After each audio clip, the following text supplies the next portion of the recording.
Thanks for listening to the Rock Guitar Confidential podcast with Brian and Scott. Today we jump into the conspiracy podcast space and discuss, is it possible to market a band made up of older musicians? Find out next.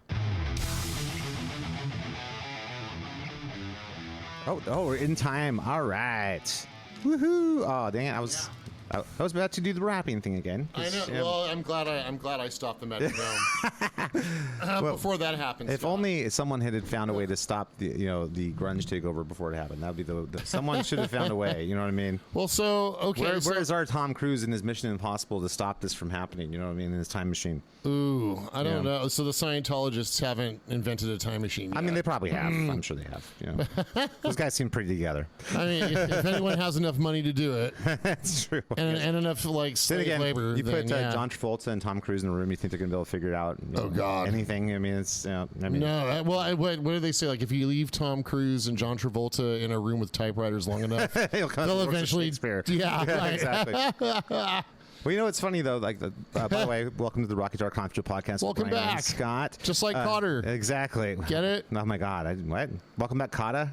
Oh well, welcome back. Way to freaking dig us, dude. Okay, fine. Yeah, I was a little kid when this happened. Okay, I had no say over what. During this last NBA there's a good season, Travolta callback though. I'll give you that. Yeah, I'm just trying to weave together all of our disparate topics here. Yeah, but what were you saying about the NBA playoffs being so they had this commercial with Mike Bibby and Doug Christie with the Welcome Back Cotter theme. Oh yeah. I mean, I was gonna say the playoffs. That doesn't have to do with us anymore, as we got knocked out in the play-in. So of course, yeah, that's So Welcome Back Cotter, the theme song. I never need to hear it again. That's true. But since we're welcoming back all of our dedicated listener, then welcome back. Well, no, we just came hip to this YouTube channel that had a conspiracy theory about how all the record labels colluded to make the grunge thing happen, which that doesn't surprise me. I mean, they're the ones that pulled all the albums off the shelves of all the awesome bands. At the end of the day, though, you have to put that blame squarely on the public, because the people get what they deserve. You know what I mean? If you buy in on that, if you buy in on, like, maybe Nirvana is great, then that's on you. I do blame the public. I think the thing is, like, the thing that I was just saying to you before we started recording is that, like, why can't it be both? Like, I didn't understand that at the time and anybody who's listening who's under 30, just bear with us for a second, because you'd have no idea what we're talking about. So welcome to the conspiracy episode of Rock Guitar Confidential. Podcast conspiracies is a big thing, so we should probably lean more into that's what I've heard. I've heard that podcast. So finally we're gonna play around with some conspiracies on Rock Guitar Confidential. Next we'll do a true crime version. Well, I mean, we have been. because the grunge apocalypse was truly a crime. It was, and a murder of all great music. It was a true crime against humanity. Exactly. Who did it? And we'll find out later. Except for in Japan. and South America and other parts of the world that aren't here. Pretty much just America. Yeah. But no, I don't doubt that the labels. I don't think I have a very hard time believing that there's like some big, okay, guys, we're going to meet at the bunker under the sea, to like decide the future of music. I think it's just more like any other marketing person saying, okay, well, here's a new thing. This is an untapped thing that we haven't seen before. It's going to be completely going counter to what came before it. This is maybe something we want to pursue. And when they started getting some traction with some of the early grunge bands, they kind of decided, once they blew up, they said, okay, this is the thing. We're going to do that. It's more chasing something that's working rather than some big conspiracy, I think. You know what I mean? Okay. Well, yeah, I mean, the way I heard it was there was a program director at MTV that foisted Nirvana on the world. That's very likely something that happened from some kind of young, probably someone our age, programming direction at that time. Is like, you know what? Probably you hated Bon Jovi and Def Leppard and Van Halen and also like puppies. I know, and all good things. All good things. Ice cream sandwiches. He's like, oh, those are terrible. Throw them all in the garbage. Yeah. So no fun for anyone. Right. I think it was Mr. Scrooge was his name. He's like, and fuck the kittens too. Exactly.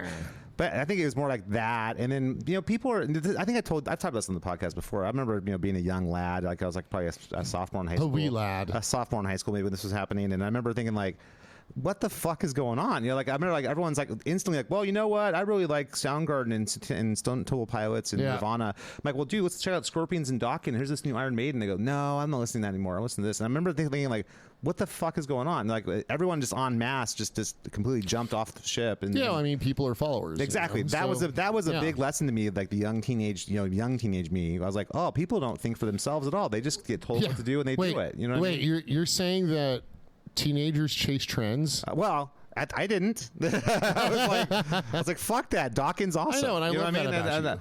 And I remember thinking, like, I don't give a shit. You're telling me Nirvana's good? Like, you can tell me this shit sandwich is delicious. I know it's a shit sandwich. You know what I mean? It's like, I'm not going to be talked into it because everyone else is doing it. You yes, know what I mean? But like most people will eat the shit sandwich if everyone else is eating the shit sandwich. And eventually convince themselves it's really good. Right. You know what I mean? That's, that's how that goes. But it doesn't have to be, because I am proof that it doesn't have to be. Now I can't take credit for this. All it cost me was like all my late teens and early 20s filled with rage and despair. Right. So speaking of rage and despair, I can't. That's a great name for a band, by the way. Rage and despair. Oh my god! I think that's like the goth kids on South Park. Nice. I think that's their like ringtone. Rage and despair. Rage and despair. It should be like. Dun, dun, dun, dun, dun, dun, dun, rage and despair, why Super Mario Brothers?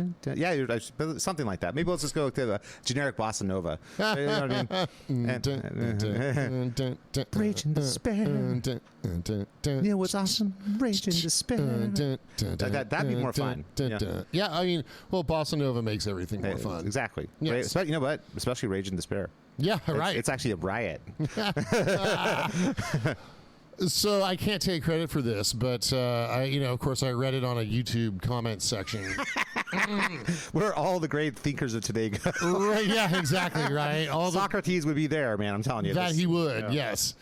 But you know how like one in every 100,000 YouTube comments, like someone actually like, oh, that's compelling. The ones that don't call each other douches, that's the right. Yeah. Yeah, I said YouTube comment section, not the Yahoo comments. The Yahoo comments section should be avoided at all times. Well, Reddit too, but just avoid Reddit at all costs. Yeah, well, depending on what it is. I mean, at least Reddit, you could search like a very specific topic. Yeah, but usually it's not like good discourse. It's not like thought, reason, that kind of thing is not we found. It's not really like a thing. I wouldn't go to Reddit for that. I'd be like, I'm thinking about buying a new Volkswagen GTI. Any owners out there have an experience? Like that's where I would go for that. So good hard like feedback and stay for the rage and despair is what you're saying. Right. Yeah, okay. Rage and despair. Yeah. Mm-hmm. Okay. And so here's how. Okay, so here's how the conspiracy theory goes, right? Wait, which is this specifically about the grunge one? Okay. Yeah, I find this compelling. Okay. So this is about the grunge conspiracy. I didn't say I think this is true. I just thought it was compelling. Okay. Okay, so big pharma executives, they've got all these antidepressants and painkillers. Oh, thank God! I thought I was going to go Freemasons for a second. Okay, good. Oh, fuck no. Okay. Yeah. It's an online conspiracy, man. They all come back to that. It seems like so. Right. Yeah. If you're going to take over the world with bingo night, then the Freemasons might be the ones to go Fair to. Enough. Yeah. Or the Elks Lodge. I'm just like, whew, it's not going there. Okay, good. Right. No Freemasons. That's right. So Big Pharma wants to sell more antidepressants and Ritalin and painkillers and shit, right? But not the cool Judas Priest kind of painkiller, right? Right, not the cool kind of painkiller. Okay. Yes, they want to fuck that up and replace it with their own opiate-based painkillers. Okay. And again, antidepressants and stuff, right? And Xanax and all the shit that has destroyed the general public. Okay. Or at least helped anyway. And so, they talk to the record executives and go, hey, all this music is way too optimistic.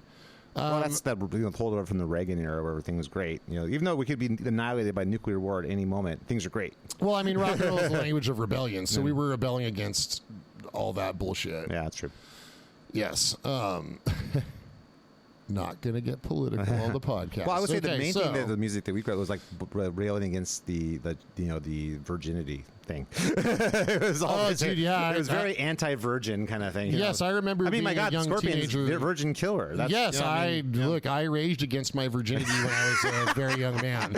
Exactly. I raged until I respect that, and I respect that whole time period was anti-virginity, anti-chastity. Yes. That was it was mostly that. No, those were definitely the ages of probably 13 to 28. Those I could call those my below the belt years. I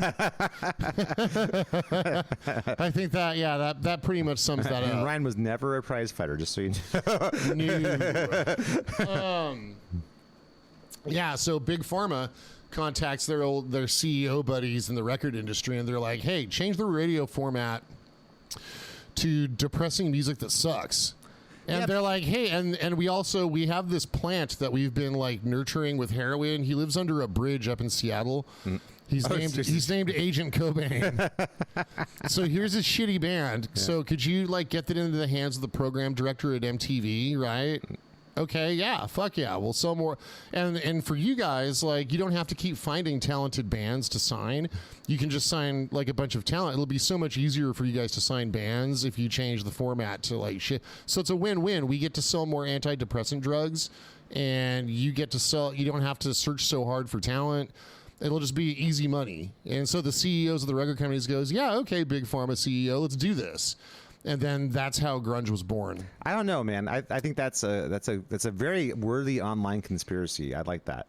But the problem with that is everybody involved is a self-interested sociopath who cares about nothing but themselves and profiting. Yeah, well, don't you think that they cooperate to raise profits? I mean, there's not necessarily. The only thing they cooperate is on what's going to make them richer. So if cooperating makes them richer, then they'll do it. Right? Temporarily, then they will do it. But that's all I'm proposing. Yeah. Like their interests are aligned. Yeah, right? maybe. So cool. Let's roll out. The problem is that you have to then convince an entire horde of people to all be on board with this too, and that's and as we just discussed, people are sheep, so they and there was timing. Yeah. Right. I mean, our generation was just coming of age at that time too, and that kind of like, nah, we're different than our parents. We're going to go this other way. We don't need to be optimistic. We don't have to have hope for the future. Fuck, all the older kids are doing cocaine, so I need some heroin. Exactly. It's we're just going to do it the 60s. Or maybe if you want to do like the just the drink yourself to death version, that's another option too. Well, I mean, drink yourself to death is like kind of like the standard option through every generation. Yeah, it's true. Right? But I mean, I'm saying there's someone who just opted for that. You know what I mean? But I just look at it like... And then meanwhile, down in Bakersfield, like, Korn saying, like, have you guys heard about meth? Walter, your eardrums explode. Dude, that might be a worthy future podcast topic. Like, which narcotic gave rise to the best music? Oh man, I would say definitely cocaine. I have absolutely no idea because I know nothing about that stuff. Okay, so I'm gonna vote. Like, I'll have to. This will be like a one-man podcast. I'm just like standing around, I'm taking notes. I don't know anything about this. But I'd say there were more good bands were like doing cocaine and tearing it up than the bands that were like tripping balls on acid. I don't know, man. I got to stay agnostic like and grunge. Those were the bands that did heroin, like, and we know they sucked. Well, Motley Crue was doing heroin, and Rat, the guys in Rat, like, well, I mean, Nikki Sixx was doing heroin, and then Robin Crosby and Stephen Piercy were doing heroin. I read in Stephen Piercy's book that they were major heroin users. Yeah, well, I mean, that's what killed Robin Crosby. Yeah, right? Exactly. Yeah, totally. I think AIDS killed him eventually, right? Mm-hmm. Sharing needles. Yeah, from sharing needles. Yeah. So I mean, indirectly, but like I think only Nikki Sixx was the one with the major heroin problem. I think so. Yeah, and I think Mick Mars, like, he drank, but he kind of kept his shit together. Yeah, and Vince kind of was probably, I'm sure, a major cokehead back in the day. I'm sure. Oh yeah, Vince and Tommy, like, dude, they were skiing down the slope. Without a doubt. Roxo, right? Yeah, Roxo, the clown. Dr. Roxo loves you, baby. Exactly. Yeah, so. Well, I guess there's that topic. But anyway, yeah, so I can see that, like, big. Well, and you know what? Yeah, I mean, I guess the rehab industry, I mean, they'd catch. Well, actually, you know what? Like, here's the thing. Like, you could. So, okay, now I'm going to throw the rehab industry into all of that. Oh, they're in cahoots. Okay. Yeah, because you know what? Like, the reality is that a person can do blow without getting addicted to it, but, like, you cannot do heroin without getting addicted to it. Like, you cannot casually do heroin. No. Well, I mean, it seems kind of like a hard, like, how does it even come up? I'm going to Starbucks, going to go run to the laundromat, okay, then I got to go pick up my kids, and then in between, I'm going to do heroin. Like, what? Something's off of the flow of that day. You know what I mean? Yeah, right, yeah. That's not something just like you just going to wander. Oh, well, I was at Starbucks, and it was right there, and it's like a new, heroin. There's pushers, you know what I mean? They go to a party in LA, and there's pushers, right? Yeah. There's someone who's going to give you the first one for free, and then you get fucking hooked. Anyway, and so the only way you're going to get off heroin is by, like, throwing yourself into the maw of the recovery industry. Yeah, right? Makes sense. Yeah. Yeah, this is at a time where, like, Suboxone and, like, other, like, I mean, back then it would have been, like, methadone, I think. Isn't that still a thing, methadone? I mean, yeah, it is, but I don't think it's the primary. They've got new stuff that helps, like, block your heroin receptor. But anyway, it's all expensive. Then you're in the American medical system. Yeah.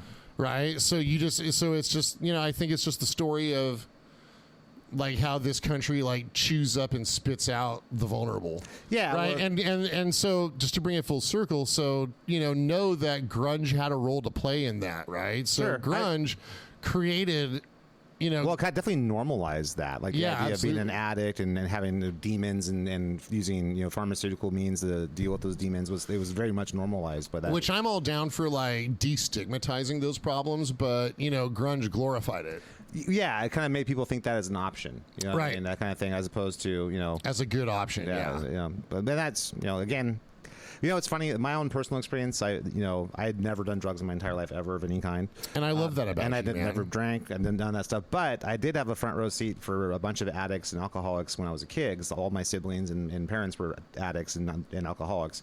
So I know very much firsthand what that seeing my brother go in and out of rehab like 6 times, yeah, and seeing the people he was in there with, and realizing that really none of those people ever escaped by going to rehab their problems. They just almost all of them are dead. That's right, and those are the only 2 options, right? Yeah. And so that's what the rehab industry is an industry. Yeah, right. That it's for profit, just like the health industry. It's for profit, right? So like they don't want you to get better. No. It's that same thing. The pharmaceutical industry doesn't want you getting better. Right. Then they don't have anyone to sell their drugs to. Right. It's like that's. And if they want more customers, then they popularize Nirvana. And a side note, I was watching the basketball playoffs the other day, and I saw something for something, and it's like, I sat there and it was like my jaw hit the floor. I was like going.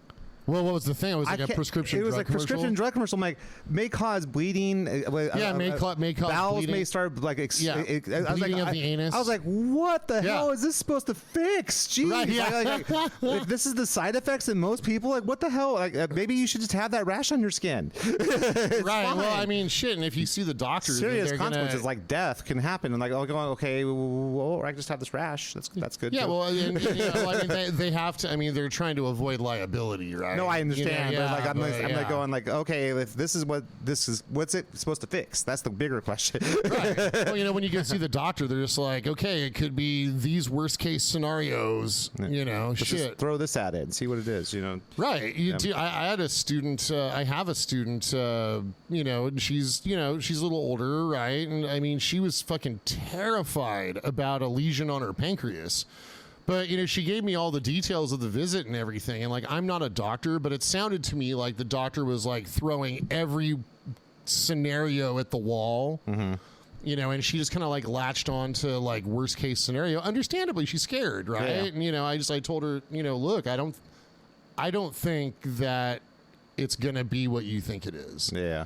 Right. Like, she was worried that she didn't get a call back from her doctor, like, in a timely manner. And I said, okay, that's what tells me that it's not the worst case thing. Because if it were the worst case thing, they'd have you in right now. Yeah, they'd have you in right now. Like, their hair would be on fire, right? Yeah. But they freaked her the fuck out because they don't want to get sued for malpractice. So there's like, it could be the big C, right? Yeah. Anyway, so. Yeah, exactly. And it's a whole nother thing. I think that there's a great many things. And there could be like a little Kurt Cobain. She's like, is there a little Kurt Cobain, a cancer on my pancreas? And it's like, no, there isn't a Kurt He was only Cobain. A cancer on the culture. Correct. Only a cancer to American culture. Yeah, exactly. Yes. So, I mean, I don't know. I'll just throw it out there just so people, know where I come from. I don't buy into any conspiracies of any kind. Me neither. I just said it was compelling. Humankind has never, ever like shown any kind of level of competence, according to that sort of, that they could pull something like that off ever. Yeah, no, I'm a fan of Occam's razor. Yes, exactly. Occam's razor, of course, is like the simplest and most elegant explanation is what usually it is. That's right. And that's why conspiracies are nonsense. However, I do think 2 things can be true at once. I do think that like having a miserable culture is hugely profitable. No, I agree, and I think that that's just like anything else in life. I mean, there's like it's like mob like paying for protection from the mob.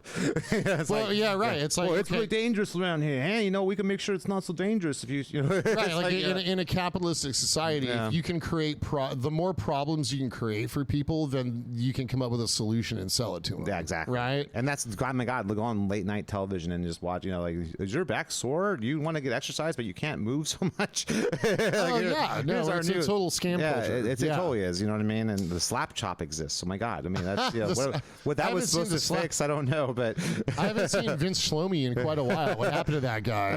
Hopefully he's not like hanging out with Billy Mays. Probably is. Shit. Who died from a cocaine overdose? Who saw that coming? Oh my God, he seemed so reserved. And you know, his beard was always a little too well groomed. Hey, I hope once Esteban joined the club. Is he in that group now? Oh man, fuck that guy. I don't know if Esteban's still alive, but I don't know. Maybe Esteban was never alive. Maybe it was like a Weekend at Bernie's thing the whole time. That's why he wore the dark sunglasses. Or it's like a super advanced AI that we didn't even see coming. You know what I mean? Like, well, it wouldn't be super advanced. It'd be a dumbass. Well, that AI studied with Segovia, man.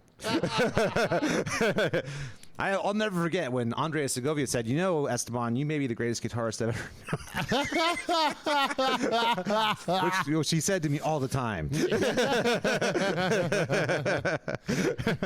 Play this acoustic guitar through a distorted. Yes, 8-inch do a Metallica amplifier. style. Yeah, Metallica style. Said Andres Segovia. God, talk about. I worry about myself being out of touch, but like I've never seen anything as out of touch as an Esteban infomercial. Yeah, if your kid likes. Necrophagist. He'll love this guitar.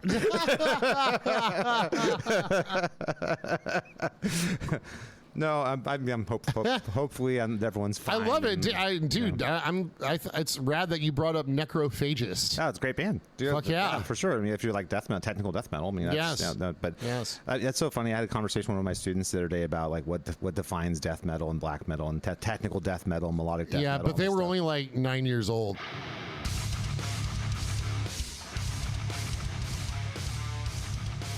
Thanks for listening to Rock Guitar Confidential with Scott and Ryan. Please make sure to like, rate, and subscribe. Now, back to the show.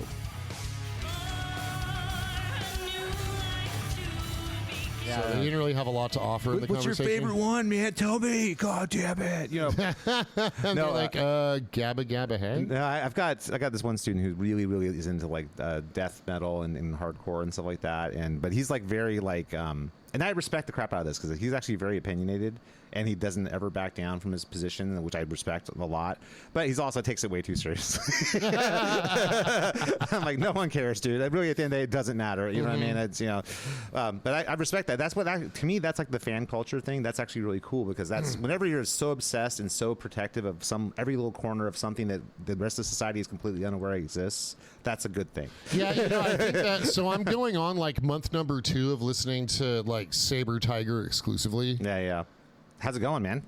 Dude, it's bittersweet because like I haven't like really like obsessed over a band like this in a long time. We're talking like since your 20s, or we're talking about like no, like I mean like I'm trying to think. I can't remember the last band. You know what? I got really fired up about Huntress. Yeah, that's a good band. When I discovered them, and I listened to their like 3 albums. Like I listened to the shit out of those. That's Jill Janis on vocals, right? Yeah. Unfortunately, rest in peace. Right. And so like that was one of those where it's like, fuck, I wish I had made this album. This is fucking great, right? Saber Tiger's even better. No, Saber Tiger's more power metal-y, so that makes sense. You know what I mean, I guess so, but it's not. Huntress has got elements of like classic rock and like it's metal, hard rock and metal, and but it's got like a 70s-y kind of vibe to it. It's got a little Sabbathy there. You know what I mean? There's a little bit, but there's still technicality in like the solo shred and like great vocals, man. I think Genesis' voice there's some fantastic. Black metal. I get like some early Merciful Fate like feelings. Right, makes you get up in your feelings. Yes, it does. It makes me get up in my satanic feelings. Yes, but Saber Tigers, they're fucking perfect. Like they've mastered music. They're great. I've heard them. Yeah, they're really good. I don't like. There's no weakness. Well, I will tell you the one thing that keeps me from being massively that they sing in Japanese. No, actually, there's a lot of albums that are in English. Oh, okay. Like Loudness style. Yeah, dude. To me, that's a barrier. It's like, okay, I don't understand what they're saying. I like the music. That matters to me, though. Okay, dude. There's, you know what? Actually, out of the 5 albums that I've been obsessing over, turns out only one of them's in Japanese. Oh, interesting. They have like international releases that are in English, which makes sense because that's kind of the universal language around the world. Same with Loudness; they did the same thing. Right? Yeah, totally. English, so, dude, you've got to listen to them. Okay. That's the only thing. I mean, I love the music. I think the music's great. I like the songs even. I just I don't know what they're singing at all. Yeah. So it's like it almost feels like once removed, it's almost like you're kind of like there's like a barrier. You can't like fully connect with the music. I accept that, but I can't relate to it. Okay. I have no fucks to give over what the lyrics here's are. the thing that you have to understand: you and I are different people. I know, but together we are greater than the sum of our parts. Yes. That's what I bring to the table, and we kind of, Yes. I feel this. I'm almost like Aunt Edwards and Julius Randle, but in a good way. Yes, that's right. Okay, cool. Exactly. Yeah, everyone listening totally knows what I'm talking about right now. I'm sure they totally get it. Right. You know what I mean? Exactly. Basketball. Yeah, exactly.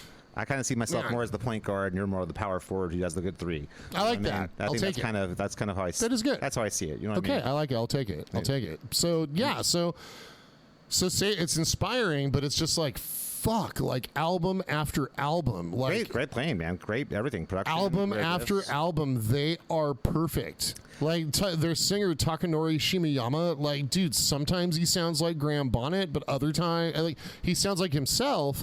But then other time, like he's got the range of like a Halford, but like it's better than that. Like there's something something I can't put my finger on about what makes Shimiyama great. But I mean, those are just a couple of little things. Like I hear shades of other great singers in his performance. Oh, that's cool. Yeah, he's got a lot of influences.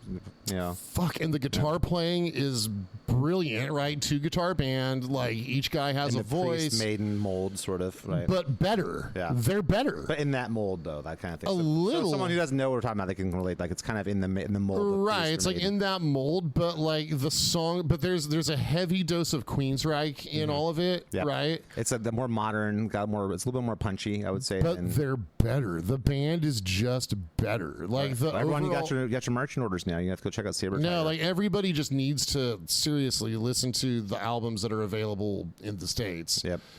Like, I mean, the band is just they're I can't put any like they're perfect. Yep. They're fucking perfect. You know what though? You mentioned Graham Bonnet, and I just recently saw a video of him singing and stuff, and I got to tell you, man, he is starting to look his age. He is starting to really look. Well, old. he's got to be like pushing 90, right? Is he that old? I thought he was like maybe 80. He's in his 80s, man. Is he really in his 80s? Yeah, I mean, fuck. he still can sing, but it's just Nah, like he's lost a step. I mean, he gets to lose a step. Yeah, I mean, if you're like 85, then yeah. Right. I was like, holy crap, man, Graham Bonnet's getting old. You know, Yeah. it's like, I didn't. You know, sometimes they'll hang in there like, oh, he still looks like Graham Bonnet, still looks fine. Like Glenn Hughes is like that. Glenn Hughes is like 74 or whatever. but Glenn Hughes still sounds like Glenn Hughes. And he still looks like Glenn Hughes. Too. Right. He hasn't really lost a step in that regard. So, and that brings up to the other thing I wanted to talk about, because I've actually just recently come across a couple of bands actually that I've seen that have come out with new music, and I'm torn because like it's something this really ties back to something we talked about in a podcast before, which is aging gracefully in rock.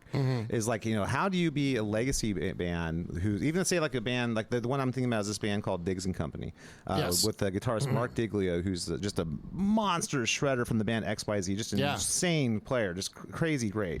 And the new song is actually really great. And when I heard the song, I'm like, oh, this is killer, man. I dig this, man. This yeah, is the song's not bad, but I think the production is lacking. well, that's aside for now as far as the songwriting goes. There are a couple of little quibbles I have with it. Number one is that like Mark Diglio can still rip your face off, Right. And the solo is incredibly sort of like, it's almost like if you have a car and it could go like 200, but you're cruising at like 70. And Right, in but second gear. but you need to disengage the ring modulator. Yeah, exactly. I just keep thinking like, okay, I know what you're capable of, dude. Why aren't you playing like what you can do? Yeah. You know what I mean? And then he's playing like this kind of classic. So it was fine. It was like a complete like C plus, you know, kind of solo. It gets the job done. It was but- like a 60s guy solo. Yeah, exactly. And then, by the way, another thing that drove me nuts about it, he's playing a freaking SG with P90s. What are we doing? I don't know. Like, man. I know you know what super strats are. I know you do. Right. Like, what are we doing? You know what I mean?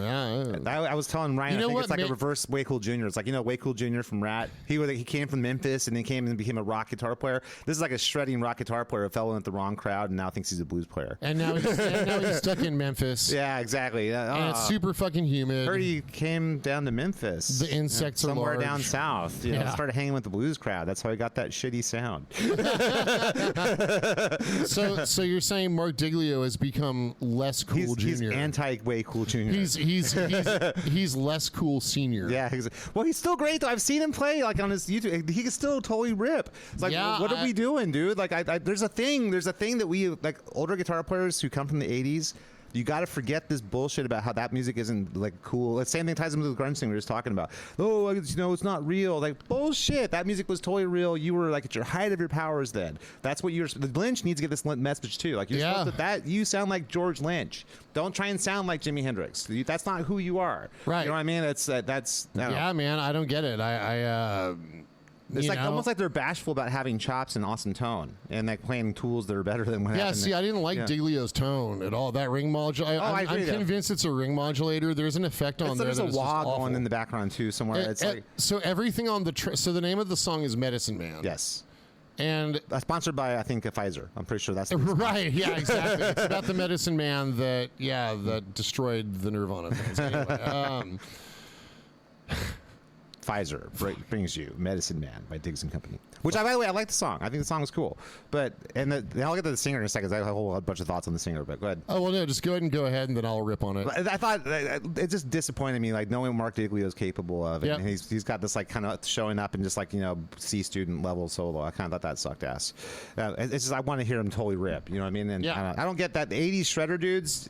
Jakey Lee does it sometimes too. It's like you need to get the memo that we want to hear you rip our faces off. We don't want you to playing Hendrix style solos. You know what I mean? That's like you're way. This is gonna sound bad. You're way better than that. I was just talking to a student about, I still think Hendrix gets on the Mount Rushmore of guitar. Yeah. Because he was a pioneer. What he was. For his time, he was great. Yeah, getting there first counts for a lot. Yeah, and he was very influential on everyone that came after him. And, like in an age of... auto tune and quantizing and stuff. Like it's fun to go listen to those like experience albums and it's all great. All the albums from that time period were very imperfect, right? And that's what's so cool about them. You know what I mean? They're not perfect. Even in the '80s, like their production was better, but it wasn't like everything was absolutely asshole perfect quantized because they couldn't have been. They didn't exist. Everything was done to 2-inch tape. Back then. You know what I mean? Yep, that's right. So the music breeze, that's great. But like by technical modern standards, I mean Hendrix was a sloppy player. Yeah, well, even by '80s standards, he was a sloppy player. Right. And Page, all those guys. There was a giant quantum leap that happened in the late '70s that basically made those guys technically like may as well have been 50 years ago, not 10 years ago. Yes, the Van Halen effect. Yeah, when Van Halen and Malmsteen and Vai and Randy Rhoads all came out, that kind of made those other guys like seem like they may have been 100 years ago. May as well have been. You know what I mean? Turned the Joe Perrys of the world into dinosaurs immediately. Yeah, exactly. Right? Yeah, so but I look at that and I think like, okay, that's cool. But that doesn't mean that those guys didn't have valid music. And then Joe Perry shouldn't try and play like Eddie Van Halen, play like Joe Perry. Right. Do what you do. You know what I mean? But that strikes me like either they were disingenuous then or they're being disingenuous now. So either then they really wanted to play blues stuff, but they knew that wasn't going to fly in like 1987 or whatever. So they just wanted to shred and tap and do whammy stuff because they knew that was what people expected them, and it was either bullshit then or it's bullshit now because now they really want to shred, but they feel bashful about shredding because they think it's supposed to be not cool anymore. So they have to play like 70s guy. You know, maybe there's a third possibility. I don't know. I pretty much think my logic's pretty flawless there. I don't think there's any other possibilities I haven't missed. I've got one. Like, how old do you think Diglio is? He's probably 60, I would guess. So what if he's got like early onset arthritis? He doesn't, because I've seen him play. How recently? Like literally this year. Like I've seen him go through and play all those XYZ solos. You know what I mean? And he freaking shredded them. Well, you know what I mean? Okay, speaking of which, another guy, and I'll come back to the singer and Medicine Man. Another guy I just recently caught up. He's all of a sudden everywhere. I've seen like 10 YouTube videos with him. Is Dan Huff from Giant. I've seen a bunch of videos from him, and he kicks ass, dude. He's like 64. Yeah, Dan Huff always kicked ass, but he still kicks ass. I was like, oh my god, he could still play just like he did, dude. Like, he'll him and puff and blow your house down. Well, he was huffing paint the whole time, as Dan Huff wants to do. Yeah, but no, but he totally was shredding, dude. I was like, oh my god, he could. So are you saying that like if he went to Hogwarts, he'd be in Hufflepuff? Yeah, this guy's just like Dan Hufflepuff, silver nose because they had their hand down the back. Hello, Mrs. McGonagall. That's what they did. Anyway, but I was blown away. I was blown away how great he still played. I'm like, well, dude.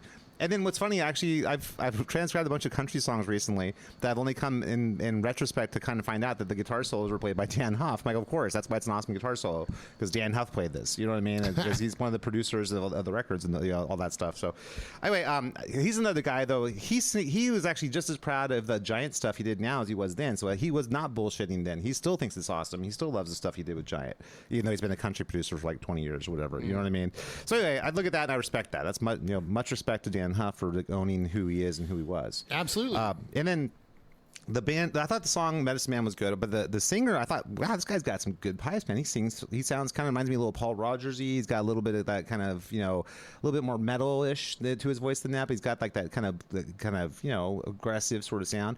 And then I saw the guy, and I'm like, oh my God, but he looks like the guy who's like the night manager at the Meineke or something. Like, and it's right. like, and this is he's like your like long lost uncle that did a little too much peyote. Yeah, exactly. He's like, hey, you know what's great, man? And then he just doesn't say anything else. He was a little too like, and he falls asleep right there. So like if I recall, so like grain goatee and then like balding horseshoe ponytail, like wearing a poncho. Yeah, exactly. Because he's talking about medicine man, and it's like a white guy too, singing about like Native American medicine. Like that's. I was gonna say like, he looked like like your old white uncle who owns a lot of turquoise jewelry. Exactly. Yeah. For some reason, thinks he's like Native American, and like, oh, you know what they say about that? It's like, well, no, you're from Wisconsin, dude. What are you talking about? But we're all a little Native American. Yeah, right. No, so co-opting someone else's heritage. So it's and then Billy Sheehan's in the video because Billy Sheehan plays bass on this track, and I don't know why. This is another thing I don't get because like I like the track. I think Mark Digley is a great player. I actually like the track, but why do you hire Billy Sheehan to just play any bass part that like literally any other bass player could? Yeah, play? I mean the video is fucking terrible. That's true because they probably didn't have the money to do anything better than what they did. So then don't do a video. But that's why Billy Sheehan? Why would you pay the money to Billy Sheehan to come in and play a bass line that literally anybody else could have played? So they could put his name on the track, so like more people somehow it gets heard more. I get it, but you have Billy Sheehan there. Like have him do Billy Sheehan things. You know what I mean? Right. That's like I get it. I don't get that. If you're already paying the money, you're paying the money anyway. So you may as well have him do Billy Sheehan things. You know what I mean? It's so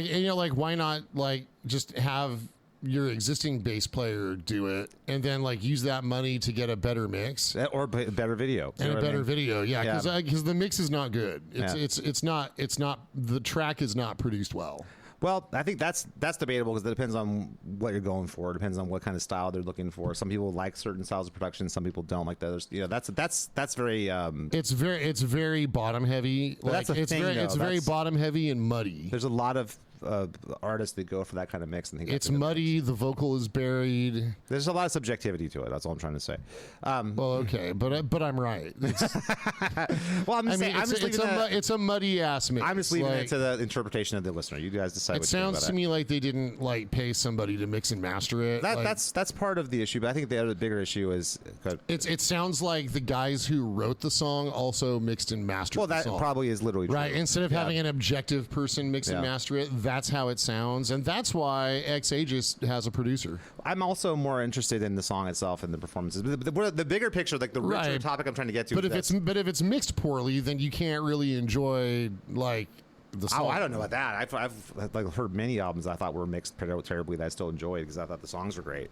You know what I mean? That sounds like a good podcast topic. Maybe we should talk about that on a podcast. Yeah, like poorly produced music that we still like. There's definitely. I mean, some of the Megadeth stuff is like that. I think that's not produced. Like Killing My Business is not produced well. Yeah, the first couple of Nevermore albums aren't really produced very well. I enjoyed that. Like, I would have enjoyed. Like, I wouldn't. Okay, so like Killing Is My Business is something I would have listened to like when I was like in high school, but.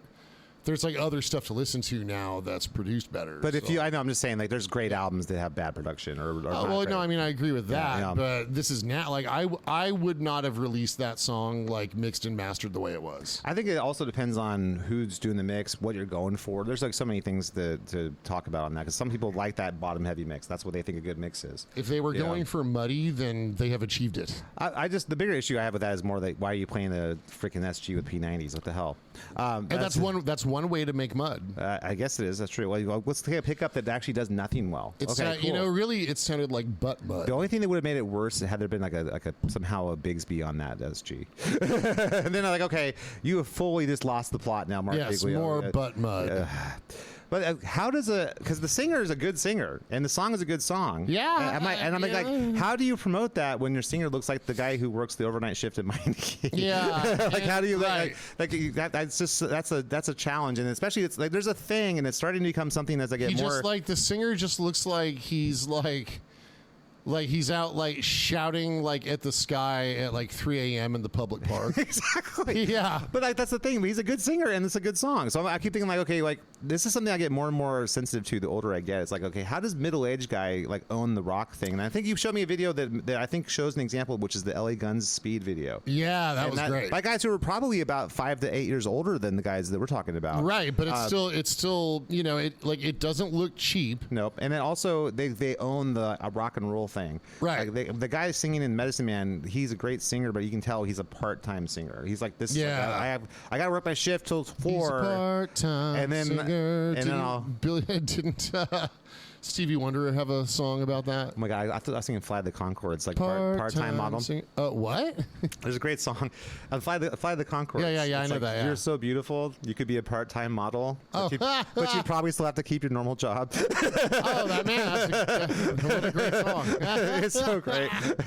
Dude, I love Fly the Conchords. But anyway, that's by the way, also middle-aged. If you see Jermaine Clement now, like my God, what are you like 60? What happened, Jermaine? You were like 25 a minute ago. I know. It happens quick. Dude, it does happen. Even quick. to you youngins listening right now, thinking, I will stay young forever and ageless. That doesn't happen. Man, I can't wait to like see all the young people get old if I live that long. Stay around for long. Just live out of spite, Ryan. That's right. You know what? I could do that. Yeah, I could do that. You got your family in the corner. I think that's the key. Yeah. You're like going, yeah, look at him getting old. Now it's happening to you too, bitches.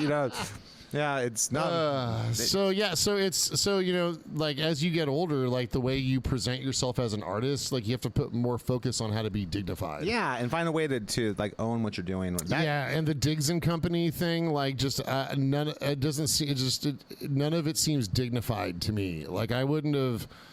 I wouldn't have brought Billy Sheehan out for that. Like, there's He's done a bunch of stuff like that, by the way. You ever heard this? Like, there's a sadness. Do you ever hear the Skills album he did with Brad Gillis on guitar? Yeah, it sounds like it could be awesome. Exactly. I was like, oh, that's going to be great. But everything that both of them played on the entire album, none of it was written by them, by the way. It's just they were like session musicians, basically. And they came in, and it's like, you could have literally had anybody do this. There's no reason you need about Brad Gillis and Billy Sheehan. Because I would be signed for tomorrow for Brad Gillis and Billy Sheehan. Yeah, totally. Kicking ass together. If they wrote the songs and kicked some ass. Yeah, but see, they know that. They know that people of our generation are going to go like, oh, holy shit, man, Brad Gillis and Billy Sheehan, this is going to be kick ass. And then you go listen to it, it's like, oh, it's just like literally this doesn't kick ass. Anybody could have done this. Like, there's nothing here that sounds like. If you didn't tell me that was Billy Sheehan, I wouldn't know. Right. If you didn't tell me that was Brad Gillis, I wouldn't know. And that's crazy because those are both two very distinctive players in their fields. Which is why even do that then? I don't get it. The reason why is because the singer in that band is like some 25-year-old kid, and they wanted to get some people to buy the album. And someone had money. Yeah, that was the freaking Frontiers Records who has money. Oh, okay. So there was one of those things where they say, hey, we want this singer to get promoted, so maybe we can get him his other band.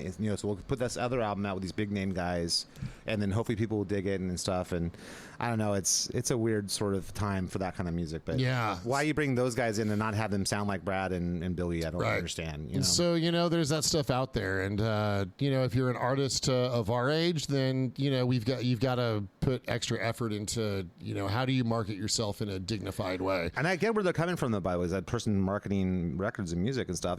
People don't listen to music. You're just one of like a cloud of an infinite number of people on Spotify. Yeah, but they do watch videos exactly. on YouTube and that's what they're thinking. So like, we need a video. I'm sure that whoever's like running their management saying we need a video. We only have this much money though, so it's better to have a video than no video. So here's so it's like that King Cobra video, like the comeback thing, and like it's all green screen and. Like the only guy who looks cool is Carlos Cavazo. Like I feel bad he had to do it. Kind of owning a little bit. I mean. I don't know, man. He looks like your old Italian grandma.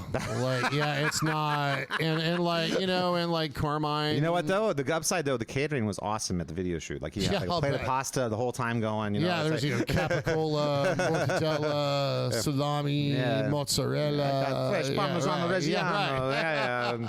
Yeah. I hear the pesto sauce was delicious. Well, between Carmine and him, I'm sure it's like awesome eating. You know what I mean? That's right. Carbonara Appice on drums. Yeah, right.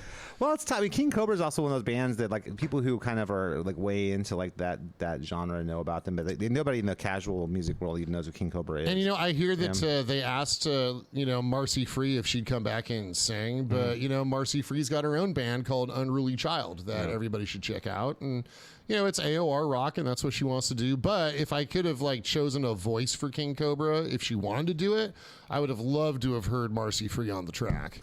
Yeah, I mean, I just think that that's probably Carmine's Free is a superior singer to Short. Like, I've never been a Shortino fan. Yeah, he's fine. I mean, he's like, it's fine. He's just not. Yeah, I'm not going to run across the street to hear him do his thing, but it's fine. You know what I mean? Yeah, it was always hard to get into the like the Shortino, like Mark Storis kind of vocal. Yeah, I get you. I get you. Yeah.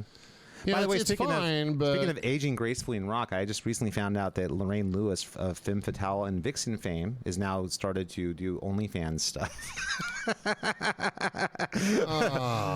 Talk about aging gracefully. Oh my God.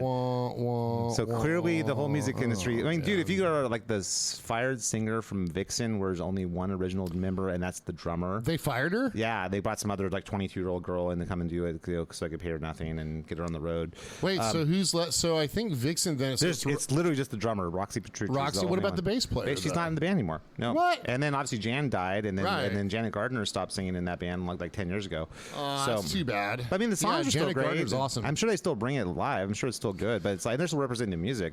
But like if you're like the third person who's been fired as the singer since Janet Gardner, and third? Yeah, there's another person before her. I can't remember who it was. Anyway, they had a pretty good guitar player. I can't remember what her name is. Yeah, she's good. She's good. She's really good. Actually, everybody in the band's really good. Right. I actually like Vixen. I think they're a good band.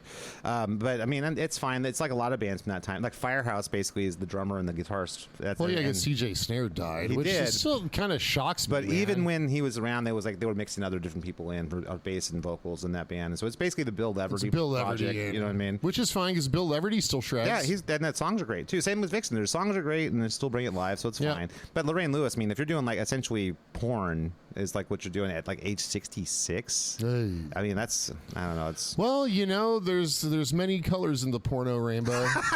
as Saint Shortstud has taught us. Yeah, right. Yeah, exactly. So it takes all kinds. It's a big tent. So I'll go sex positive on it, right? Yeah. If she's enjoying herself and feeling empowered, and if she's serving. Oh, I'm not judging. I'm just saying, like, it's I don't know, that's another aspect of maybe trying to age gracefully in rock. You know what I mean? Maybe right. Maybe, just so start an OnlyFans. Yeah, start an OnlyFans if you're able to do it. You know what I mean? And there's one of the South Park specials on Paramount. Randy Marsh decides to start an OnlyFans.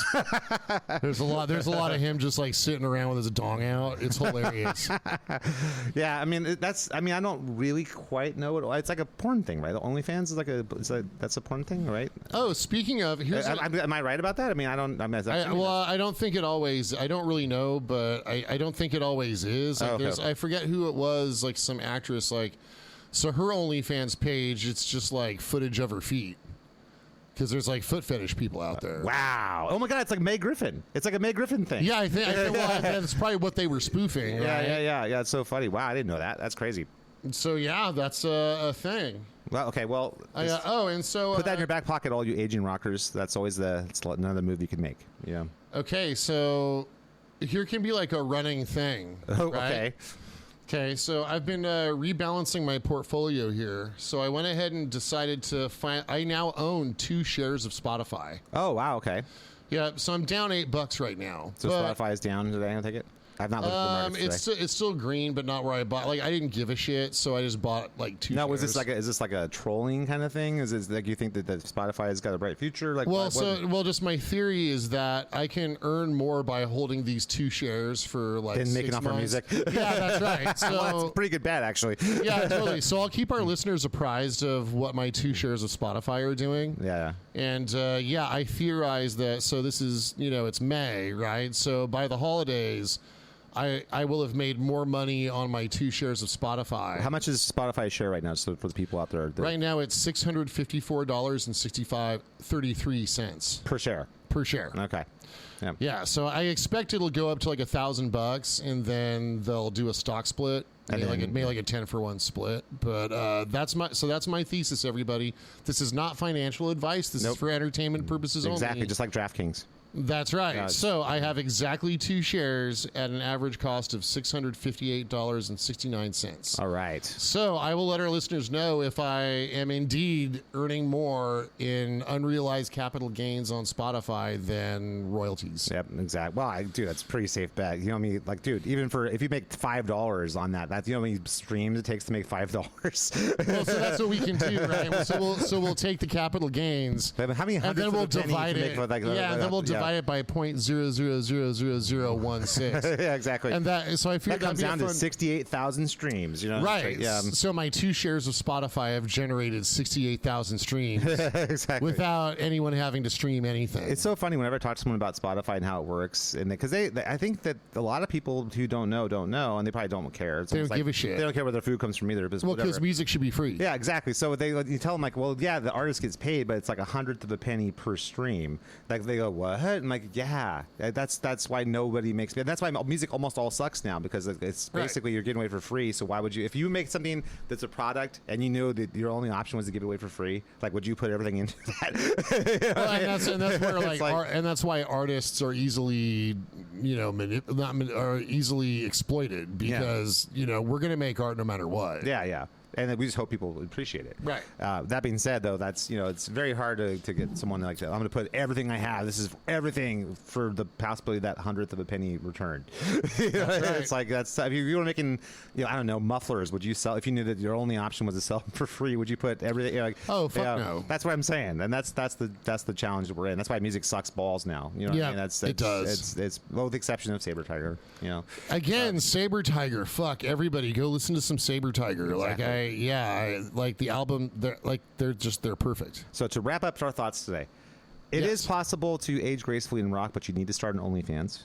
Yes. And then remember, if you buy tickets to the next Pearl Jam concert, just remember that's what Big Pharma wants you to do. Exactly. Big Pharma and MTV and the record labels all colluded back in the early 90s to destroy all culture and music. So they could sell more drugs and get you wrapped up in the recovery industry. Ironclad proof easily. We have on this. So I think we've kind of really laid it out for everybody. So hopefully everyone has grown a little bit today and understands a little bit more about the world that's around them. Because the more you know. Yeah, the more you know, the more you realize that you wish you had been more ignorant. And hey, you know what? If you the real antidote to all of it is go download and listen to Ex Aegis. Yep, that'll make you feel better right away. And the new Scott Allen Project album. Maximum Threshold, available any place you stream or download music. Yes, which is also where you'll find the Ex Aegis album. Exactly. So maybe even on Spotify. By the way, in a turn, it will get Spotify's price to go up and make some more money on the stocks. So help me make some money, folks. Exactly. All right, guys. Thank you so much for listening to the Rock Guitar Conference. Oh yeah, don't forget our website. Wait, crap! Sorry. Jump in on me. Come on, man. I wrap these things up. Thank you for listening to the Rock Guitar Conference podcast with Brian and Scott. Please make sure to check out our website at xaegisband.com. That is www.exaegisband.com. You did full Shatner on that. I love that. All right. Had to. We come in peace. There you'll find links to our social media, and please make sure to follow us on social media and check out our not only the podcast feed here, any place you get your podcasts, but also on YouTube as well. Thank you so much for listening, and we'll see you next week. Peace.